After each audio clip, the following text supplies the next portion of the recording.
नमस्कार, आप देख रहे हैं हमारा खास कार्यक्रम मुद्दे की बात। मुद्दे की बात में आज हम बात करेंगे अहिरवाल के बड़े नेता राव इंद्रजीत सिंह। राव इंद्रजीत सिंह जो कि अहिरवाल के एक बड़े नेता के रूप में जाने जाते हैं, उनको लेकर आज हम चर्चा करेंगे कि किस तरह से अहिरवाल की राजनीति में पिछले कुछ दिनों से उफान आया हुआ है। क्या राव इंद्रजीत सिंह आने वाले दिनों में कोई बड़ा राजनीतिक फैसला लेते हैं? क्या राव इंद्रजीत सिंह के लिए भाजपा में रहते हुए राजनीति कर पाना संभव हो पाएगा? इन सब मुद्दों को लेकर आज हम चर्चा करेंगे। अहिरवाल की राजनीति पिछले दिनों से काफी उफान पर। अहिरवाल की राजनीति वैसे तो रामपुरा हाउस के इर्द गिर्द ही घूमती रही है और इसमें जो सबसे बड़ा किरदार रहा वो राव इंद्रजीत सिंह का रहा है। पिछले 45 वर्षों से राव इंद्रजीत सिंह राजनीतिक रूप से यहां सक्रिय रहे हैं और अपने पिता पूर्व मुख्यमंत्री राव वीरेंद्र सिंह के बाद पॉलिटिकली अगर देखें तो सबसे ज्यादा एक्टिव रहे हैं। सबसे ज्यादा जिनका वर्चस्व रहा अहिरवाल में राव इंद्रजीत सिंह का रहा और अहिरवाल की राजनीति भी उन्हीं के इर्द गिर्द घूमती रही है। राव इंद्रजीत सिंह ने राजनीतिक रूप से इतने लंबे कैरियर में हार और जीत दोनों चीजें देखी हैं, लेकिन उम्र के इस पड़ाव पर राव इंद्रजीत सिंह के लिए आने वाले समय में भाजपा में रहकर राजनीति करना आसान नजर नहीं आ रहा। अब राव इंद्रजीत सिंह के सामने एक साथ कई चुनौतियां आ रही है। उनके सामने सबसे बड़ी चुनौती है अपनी राजनीतिक उत्तराधिकारी के रूप में अपनी बेटी आरती राव को स्थापित करना। वैसे राव इंद्रजीत सिंह जब कांग्रेस छोड़कर भारतीय जनता पार्टी में आए थे तो शायद उन्होंने सोचा भी नहीं होगा कि आगे चलकर इस प्रकार की स्थिति का भी उन्हें सामना करना पड़ेगा। राजनीतिक रूप से 45 वर्ष से अधिक के कैरियर में अब ऐसा लगता है कि उनकी राजनीतिक कैरियर मझधार में आ गई है, क्योंकि अब जिस तरह की जो उनके चारों तरफ की जो राजनीति हो रही है उसको देखते हुए उनके लिए राजनीति करना, विशेष रूप से भारतीय जनता पार्टी में रहकर राजनीति करना कोई आसान नजर नहीं आ रहा। अब सवाल यह है कि कांग्रेस से बीजेपी में आए राव इंद्रजीत सिंह आज भारतीय जनता पार्टी के लिए इतना बड़ा सिरदर्द क्यों बन रहे हैं? क्या अब भारतीय जनता पार्टी राव इंद्रजीत सिंह से किनारा करना चाह रही है, या फिर जो प्रेशर पॉलिटिक्स जिस तरह से राव इंद्रजीत सिंह करते हैं उसी तरीके की प्रेशर पॉलिटिक्स चुनावों से पहले भारतीय जनता पार्टी राव इंद्रजीत सिंह के सामने ला रही है? भारतीय जनता पार्टी में रहते हुए राव इंद्रजीत सिंह का राजनीति करना अब थोड़ा मुश्किल नजर आ रहा है, क्योंकि जिस प्रकार की स्थिति पिछले विधानसभा चुनाव तो आपको याद होंगे ही, जब विधानसभा चुनाव के दौरान भारतीय जनता पार्टी राव इंद्रजीत सिंह के आगे बेबस नजर आई थी और उन्होंने अहिरवाल की टिकटें अपने हिसाब से वितरित करवाई थी। अहिरवाल में जब राव इंद्रजीत सिंह को उनकी बेटी के लिए टिकट नहीं दिया गया तो उन्होंने फिर कड़ा रुख अख्तियार करते हुए, बगावती तेवर दिखाते हुए यहां से अपनी मर्जी के कैंडिडेटों को टिकट दिलाई थी। वो बात अलग है कि उसमें से कुछ जीते कुछ हारे, लेकिन इसके साथ ही उन्होंने कुछ नेताओं की टिकटें जरूर कटवा दी थी। वैसे तो राव इंद्रजीत सिंह के समर्थकों द्वारा नांगल चौधरी के विधायक डॉक्टर अभय सिंह यादव का भी विरोध किया गया था, लेकिन डॉक्टर अभय सिंह यादव के कार्यों की बदौलत भारतीय जनता पार्टी ने उन्हें टिकट दी और वो एक बड़े मार्जिन से जीत कर आए। लेकिन बात करें अटेली की करें, रेवाड़ी की करें, कोसली की करें, बादशाहपुर की करें, अहिरवाल के अंदर राव इंद्रजीत सिंह ने अपनी मर्जी से टिकटें दिलाई थी और इन टिकटों की बदौलत राव इंद्रजीत सिंह का वर्चस्व, राव इंद्रजीत सिंह की जो मजबूती थी वो और बढ़ती हुई दिखाई दी थी।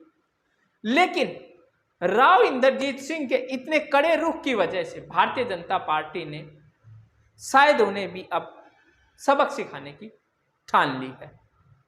और ये हम यूं ही नहीं कह रहे, बल्कि पिछले दिनों जिस प्रकार की घटनाएं हुई हैं उन सब के देखते हुए ये सवाल उठ रहा है कि क्या भाजपा आने वाले विधानसभा चुनावों से पहले ही राव इंद्रजीत सिंह को इस प्रकार का कड़ा संदेश देकर बताना चाह रही है कि आने वाले चुनाव में उनकी मर्जी के अनुसार टिकटें वितरित नहीं होंगी।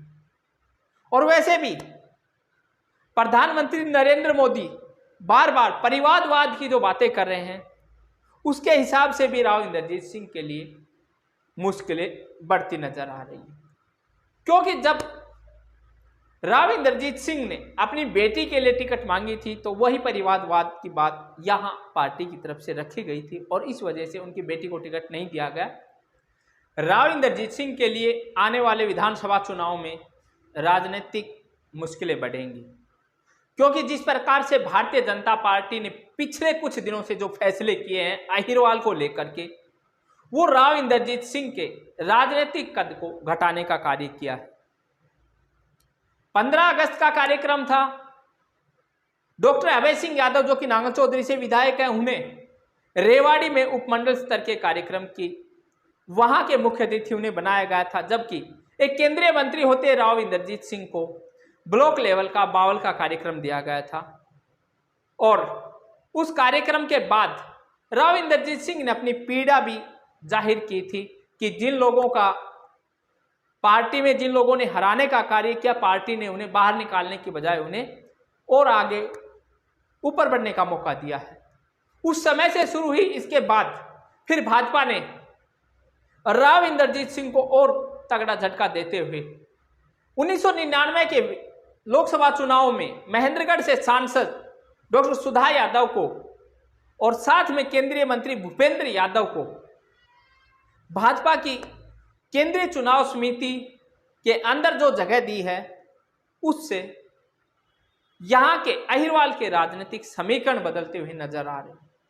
क्योंकि भाजपा अहिरवाल में राव इंद्रजीत सिंह का जो राजनीतिक कद है, जिस तरह के राव इंद्रजीत सिंह अपने हिसाब से राजनीति चलाए आ रहे हैं, उसको कहीं ना कहीं कम करने का कार्य कर रही है। और उसके लिए उन्होंने भूपेंद्र यादव और सुधा यादव को आगे प्रमोट किया है।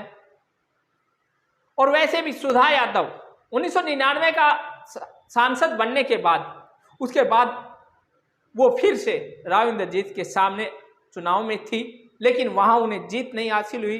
राव इंद्रजीत सिंह से उन्हें हार का सामना करना पड़ा था। उस समय राव इंद्रजीत सिंह कांग्रेस में होते थे। तो अब भारतीय जनता पार्टी ने चुनावों से 2 साल पहले इस प्रकार के ये नियुक्तियां करके राव इंद्रजीत सिंह को एक मैसेज देने का कार्य किया है कि अहिरवाल में उनके पास दूसरे बड़े नेता हैं जो कि आने वाले समय में वो बड़े फैसले लेने में सक्षम होंगे। तो ये जो जिस प्रकार के बदलाव किए गए हैं, जिस तरह से भारतीय जनता पार्टी यहां कार्य कर रही है, इससे राव इंद्रजीत सिंह को भी एक मैसेज जरूर मिला है कि आने वाले चुनावों के समय में भाजपा पिछली बार की चुनाव की तरह उनके सामने मजबूर नहीं नजर आएगी। और भाजपा ने उस पर अभी से होमवर्क करना शुरू कर दिया है। बहरहाल जो भी होगा, देखना ये दिलचस्प होगा कि 2024 के चुनाव में अहिरवाल की राजनीति का ऊंट किस करवट बैठता है। क्या राव इंद्रजीत सिंह 2024 के चुनाव से पहले कोई बड़ा राजनीतिक फैसला करते हैं, या फिर भाजपा में रहकर अपनी सीट का बलिदान देकर अपनी उत्तराधिकारी के रूप में आरती राव को लेकर आते हैं। ये आने वाले दिनों में स्पष्ट हो जाएगा। आज के लिए इतना ही। बाकी अन्य तमाम खबरों के लिए आप देखते रहिए लोकल हरियाणा न्यूज। नमस्कार।